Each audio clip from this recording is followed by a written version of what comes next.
Yogi Surajnath, Guru Buddhanath ji, Gorakh Sabadi, the sayings of Gorakhnath. Sabadi number 261. पंडित पंडित अरकतवारी, पलटी सभा विकलता नारी, अपड़ विपर जोगी घर बारी, नाथ कह रहे पोता इनका संग निबारी. Translation by Bhagwan Nath and Yogi Surajnath. A pandit, a buffoon, a tail spinner, an assembly that doesn't keep its promises, a restless woman, an illiterate priest, a householder yogi. Nath says, son, avoid all these. Some explanation in Hindi and English. Hindi और अंग्रेजी में कुछ स्पष्टीकरण. संज्ञान साफ है, सादे शब्द हैं, फिर भी हम जो स्कॉलरली होते हैं, इंसाइटफुल नहीं होते, मतलब बुद्धिजीवी होते हैं, अंतर समझ के साथ, आर पारदर्शिता के साथ नहीं होते हैं और बुद्धि की बकबक करते चलते हैं, उनका संग निवारो. पंडित यानी कि मूर्ख, सेंसलेस, जो doing silly jokes, make laugh, others laugh, दूसरों को हंसाने वाला, ऐसा ही फुहड़पन से कोई सीरियस सहज बात नहीं. और इस तरह के आदमी को पंडित या बफून कहते हैं. इसमें एक कतवारी, टेल स्पिनर, ये हमारे लिए समझना बहुत ज़रूरी है. टेल स्पिन, कतवारी मतलब काटने वाला, सूत बुनने वाला, काटने वाला, बुनने वाला, डिफरेंट शब्द है. मगर यहाँ ये रूपकात्मक अर्थ से फिगरेटिवली टेल स्पिनर, जो कथा कहानियाँ बुनने वाला. धर्म नाम हम आस कथा कल्पना बहुत है, धर्म नाम भक्ति मंत्र तंत्र अंधता बहुत है, धर्म नाम धंधा रंजन बहु दिखावे करे, धर्म नाम बहम होत रुथा तोष मरे. और दुनिया भर के सारी धर्म नाम परंपराओं में, मगर भारत में हिंदू नाम वैदिक में तो आप इसका पुरानी है. वेदों में है मंत्र तंत्र कथा कहानियाँ क्या क्या, बाकी उसने भी नहीं पेट भरा, पुराण बना दिए सारे कथा कहानियों का जंजाल, सब प्रशा साइड करने की बातें. भक्ति मुक्ति दो उठाकर मत, थ्रो अवे बहुत भक्ति आई. और ऐसी बातें जो होती है कथा का कतवारी, इनको गोरखनाथ सीधे साइड कर दो, फेंक दो. कोई भी समझदार आदमी उसको विवेक करके समझ करके साइड कर देगा. उसमें कुछ कथा ऐसे होती है जैसे पैराटिगम या उसमें कुछ उपदेशिता होती है, तो ठीक है, उनका सम्मान है. बाकी फालतू की बातें, टेल स्पिनर. और ऐसे आदमी जो है, ये एक कतवारी से नज़दीक एक वर्ड शब्द है कलवारी. कलवारी मतलब शराब बनाने वाला. तो शराब बुरी चीज़ है, वो दवा कुछ वो अलग बात है, उस पर हम नहीं जाएंगे उसमें. मगर शराब नशा है और शरीर के लिए बुरी बात है, ध्यान ज्ञान के लिए बुरी बात है, तो वो कलवारी कहते हैं उसको. ये कतवारी कलवारी से भी गया गुजरा है. वो तो शरीर को ही नुकसान करेगी शराब, मन को भी करेगी, कुछ बधिर बनाएंगी, डल बनाएंगी, बीमार बनाएंगी शरीर को और मन को भी. मगर ये कतवारी पूरा ब्रेन में प्रदूषित कर देता है, मन मगज को प्रदूषित करता है धर्म के नाम पर, समाज के नाम पर. ऐसी कथा कहानियों के जंजाल से उनको साइड कर दो, उनको टाल दो, उनके साथ नहीं, संग नहीं रखना ऐसे लोगों का. सो पलटी सभा जो अपना वचन देती है और उसको रखती नहीं है, ऐसी कोई सभा है, असेंबली है, सरकार है, उस सरकार को हटा दो, उस आदमी से दूर रहो. विकलता नारी, रेस्टलेस वुमन, विकल नारी, दया हो डालो. अपड़ विपर, ये भी कुछ समझने की बात. विपर यह प्राचीन शब्द है. विपर या विपर, उसका ही अगला रूप विप्र है. जैसे तत्व ज्ञान, तत्व और ज्ञान, ये प्राचीन शब्द है, प्राकृत के, पाली के वगैरह. तत्व ज्ञान, इसका ही अगला रूप तत्व ज्ञान है. तो असल में संस्कृत जो भाषा है वह पिजिन भाषा है, परजीवी भाषा है, प्राकृत पाली से पैदा हुई बात की भाषा है. ये किसी भाषाओं की जननी नहीं है. ये समझना बहुत, और कोई भी सम्यक भाषा शास्त्री इसे उजागर करने में समर्थ है, कर ही रहे हैं. उदाहरण के लिए वो राजेंद्र प्रसाद सिंह है, बलराम कटारिया है, ऐसे कुछ लोग हैं, बहुत सारे हैं दुनिया भर में। मगर ये संस्कृत वालों के, वैदिक संस्कृत वालों के प्रोपागेंडा में तो हम कई पश्चिम के विद्वान भी उलझे हुए दिख रहे हैं। अभी वो खोले ओपन माइंडेड बदल जाएंगे बहुत सारे। वो भी संस्कृत को जननी भाषा मानते हैं। थोड़ा मगज लगाओ अंदर। ये ज्ञ है, क्ष है, ऋग्वेद जब रू शब्द पैदा हुआ तो उससे पहले का तो नहीं होगा ना। तो ये रू कब पैदा हुआ है? रू के कई रूप है। रू रू र रू उल्टा वाला रफार वाला रू, नीचे वाला रू, पता नहीं कितना रू, 4-5 से भाषा शास्त्री जानते। ये जब वो ऋग्वेद का रू शब्द पैदा हुआ होगा तभी तो ऋग्वेद पैदा हुआ होगा। उसके आगे पीछे हंसी आती है। ये ज्ञ है, ऋलु है, क्ष है, ज्ञ क्ष ज्ञ ऋलु, ये जो ऐसे शब्द है ये बहुत बाद के पैदाइश है। भाषा शास्त्री जानते हैं इन बातों को, और इनको लेकर संस्कृत पुरानी भाषा हो गई है। इस बात को हम अलग रख देंगे। कहने का मतलब ये है कि विपर जो है, विपर ये कोई धार्मिक काम करने वाला होता। पब्लिक में कोई जन्म आया, घर बांधना है तो उसमें जाना है रहने के लिए, और मर गया है कोई तो उसका भी कुछ शादी ब्याह करना है तो कुछ धार्मिक रीति से, कुछ विधि से करते हैं। और हर दुनिया भर में ये हम देखते हैं अमूमन। ठीक है, अपनी जगह है। हालांकि उसमें कुछ धार्मिक असल में नहीं होता है, संस्कृति का हिस्सा होता है। वो इस तरह से, उस तरह से आदमी है तो उसकी कोई बात, आदमी की मरा है तो भी उसको आदमी की इज्जत से, उसकी डिग्निटी से उसका अंत्येष्टि होना चाहिए, और एक शोक सभा भी होनी चाहिए। मगर उसके नाम पर कल्पना की भूख पैदा करते हुए कोई श्राद्ध पीतर चलते जाए तो वो तो मूर्खता है। धर्म नाम धंधा है। और मराठी में एक कहावत है, बाप दत्त होने तो श्राद्ध घाट, बाप दिखाओ या वरना श्राद्ध भोजन कराओ। अब ये किसका धंधे के लिए है? कल्पना की भूख, यानी कि दिखाओ बाप, नहीं तो श्राद्ध करो। तो श्राद्ध करना मतलब किसी का इंटरेस्ट है, ज़बरदस्ती है उसके ऊपर। वो बेचारा परिस्थिति के कारण छुपा रहा है, उसकी बात तो नहीं कर सकता है। बड़ा खर्चा, पता नहीं क्या क्या लगा दिया पूंछ उसके ऊपर। कतवारी, कलवारी से गए गुजरे, कतवारी ये धर्म नाम पंडित। और इस तरह की बातें तो ये कल्पना की भूख पैदा करके कोई कर्मकांड चलाए, मूर्ता है। ऐसे में लोग बहे भेड़ चाल है। तो इसमें आप देख सकते हैं, नाथ सिद्धों ने तो ऐसी बातों को महत्व नहीं दिया। इनको जिस भी कल्चर में जहाँ भी जो भी करे उस तरह से वो करने के लिए खुले है। वो तत्व ज्ञान की मूलभूत बातें करते हैं। गोरख ऐसे और गोरख के नाम पर कोई धर्म नाम परंपरा बनी भी नहीं। स्कूल है, नाथ सिद्ध एक अपने आप में ड्यूटी है। मगर बुद्धिस्ट स्कूल में ध्यान ज्ञान के साथ, ध्यान ज्ञान को भी उन्होंने अमूमन शुद्ध रखा, अच्छी तरह से आज भी मेंटेन कर रहे हैं।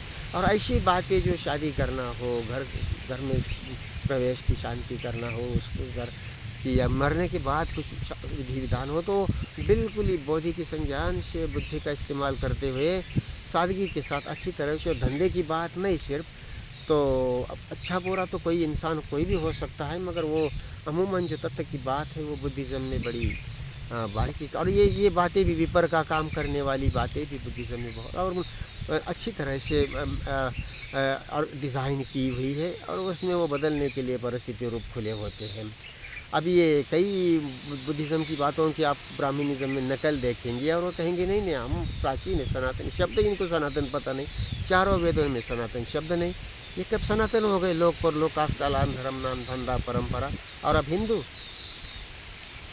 सनातन बुद्ध का क्वाइन किया हुआ शब्द, व्याख्यायित किया हुआ शब्द, चलाया हुआ शब्द। और सनातन विशेषण है कोई धर्म, सनातन जो कुदरतन धर्म है तो वो सनातन होता है। विचार की पैदाइश हमेशा धर्म नाम परंपरा हमेशा खतरे में होती है, डूबने के डर से होती है। तो ये सादी समझ की बातें हैं। नाथ कहे रहे पोता, इनका संग निवारी, जोगी घर बारी। कोई ये भी बातें हैं, जैसे भी है कोई जोगी हो गया, साधु हो गया, और फिर घर बसा दिया और इसमें चल दिया, जीवन की सीख के लिए समर्पण का संकल्प लेकर के, और फिर घर बसा दिया। तो इसको ये सापेक्षता की बात है, दुनियादारी की। वो गंभीर नहीं होगा ऐसा हम नहीं कह सकते, हो भी सकता है कहीं कभी, मगर वो इस एक जीवन की सीख के लिए समर्पण की बात दे करके उसको छोड़ दिया और कुछ और करने लग गया, तो उसका भी संग टालो। इस तरह से ये शब्द कहती है। Some explanation in English. this a pandit, a buffoon, a tail spinner, an assembly that doesn't keep its promises, a restless woman, an illiterate priest, a household yogi. Not say, son, avoid all these. All the wording is simple, but in this we will understand this tail spinner, Katwari, and an illiterate priest, that is upper Vipar or Bipar. We will understand these two things with some details. So that tail spinner means Katwari literally means who weaves clothing, spoons, spins a thread, weaves clothing like that, Katwari. But here it is in a figurative sense, uh, those who spin tales in the name of religion and this and that. So these kinds of people are referred, and they are and Gorakh suggests that avoid these. This Sabadi suggests that avoid the association of these people.